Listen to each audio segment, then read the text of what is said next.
The day Daniel Carter lost his job, he didn't cry when his manager handed him the envelope. He didn't beg, argue, or even ask why. He simply stared at the paper in his hands, thinking about the little girl waiting for him at home, and wondering how he would tell her that the man who had promised she would never have to worry was suddenly afraid of the future himself. Daniel had spent 12 years working at Harrington Industries, starting as a warehouse assistant and slowly climbing his way into management. He had never been the loudest man in the room, but he was dependable.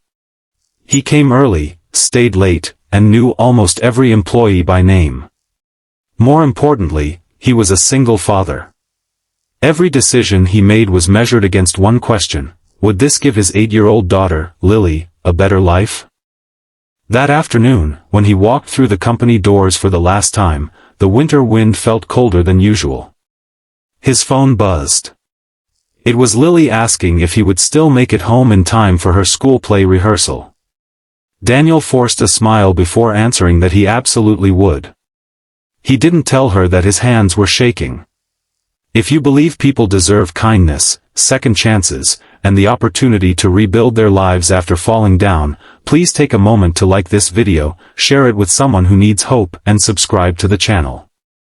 Your support helps us bring more stories like this to life.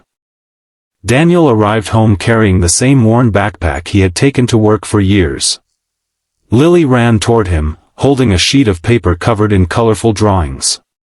She had no idea that her father had just lost his salary, health insurance, and everything he had considered secure.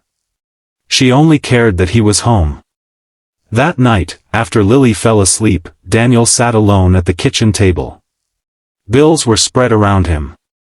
Rent, electricity, groceries, school expenses, his daughter's asthma medication.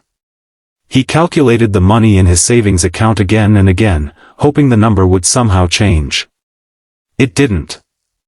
For the first time in years, Daniel allowed himself to feel afraid. The following weeks were brutal. He sent applications to dozens of companies. Some rejected him immediately. Others never responded. A few offered interviews, but when they discovered he had been dismissed from Harrington Industries during a restructuring, their interest disappeared. Then, one rainy Tuesday morning, Daniel received a call from his former colleague, Marcus. Marcus told him something that made Daniel sit upright. The company had not simply restructured. Daniel had been fired because several executives wanted to eliminate experienced employees and replace them with cheaper workers. Worse, Marcus had discovered that the company's new leadership had been hiding serious financial problems. Employees were being blamed for mistakes created by executives. Daniel listened silently. Then Marcus said something unexpected. The company's largest investor had scheduled an emergency meeting. If the financial situation was worse than expected, Harrington Industries could collapse. Daniel looked toward Lily's bedroom. He remembered 12 years of records, contracts, budgets, production reports, and internal decisions. He knew exactly where the company's weaknesses were. He also knew something nobody else seemed to realize: Harrington's biggest problem wasn't the employees. It was the people at the top. The next morning, Daniel received another call. It was from an old friend named Rebecca, who now worked for one of Harrington's major clients. She told him the client was considering ending its contract because shipments had become unreliable and customer complaints were increasing. Daniel suddenly understood. He had spent years protecting that company from exactly this kind of disaster. He opened his laptop and began working. For 3 nights, after Lily went to bed, Daniel analyzed everything he remembered. He created a detailed recovery plan, identifying where money was being wasted, which contracts were being mishandled, and which departments were being unfairly blamed. He wasn't doing it because he expected his old job back. He was doing it because hundreds of ordinary workers were about to lose everything. 2 days later, Daniel sent the plan to Harrington's largest investor. He expected nothing. Instead, his phone rang the next morning. The investor wanted to meet. Daniel arrived at a quiet office downtown carrying nothing but a folder and an old laptop. The meeting lasted nearly 3 hours.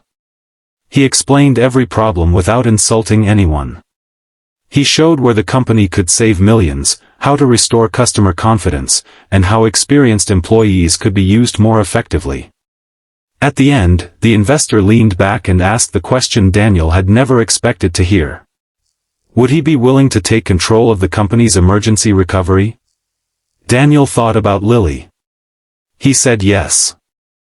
Within 48 hours, everything changed.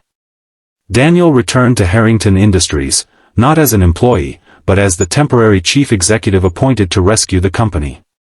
When he walked through the doors, the same executives who had fired him looked terrified. Daniel didn't celebrate. Instead, he called an emergency meeting. Everyone expected revenge. Daniel stood at the front of the room and looked at the hundreds of employees sitting silently before him. He remembered their faces.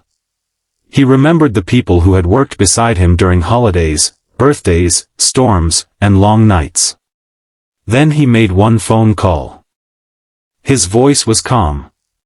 Everyone is fired. The room went completely silent. But Daniel wasn't finished. He explained that every executive involved in the fraudulent financial decisions had been removed, while ordinary employees were being released from the contracts that had trapped them under unfair leadership. Then he announced that every qualified worker would be invited to reapply under a new structure, with transparent salaries, fair promotions, and protection against retaliation. The employees stared at him in disbelief. Daniel had not fired them because they had failed. He had fired the system that had failed them. Months passed. The company slowly recovered. Lost contracts returned. Customer complaints dropped. Employees began believing in the workplace again. Daniel promoted people based on ability rather than connections, and he created a scholarship program for employees' children. One evening, Lily visited the office. Daniel showed her the empty conference room where he had once been humiliated and fired. She looked around and asked whether he was happy now. Daniel smiled. He told her that sometimes losing something you thought you needed was the beginning of finding something you never knew you could become. Lily hugged him. And Daniel realized that his greatest achievement wasn't saving a company.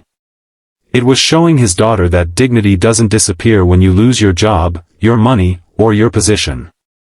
Sometimes, when life takes away everything familiar, it leaves you standing in front of a door you were too afraid to open before. A year later, Harrington Industries was stronger than it had been in decades. Daniel was offered a permanent position, but he negotiated one condition: employees would always have a voice in major decisions. He never forgot the day he had walked out carrying that envelope. He never forgot the fear. And he never forgot the people who had suffered because of decisions made by those who never understood what a paycheck meant to an ordinary family. If this story touched your heart, please like the video, share it with someone who needs a reminder that losing everything doesn't mean your story is over. Sometimes the darkest chapter is simply the beginning of the strongest one. And before the story ends, write "Everyone deserves a second chance" in the comments if you believe that kindness and courage can change a person's life. Daniel never became powerful because he wanted revenge. He became powerful because, when he finally had the chance, he chose not to become the kind of person who had once hurt him.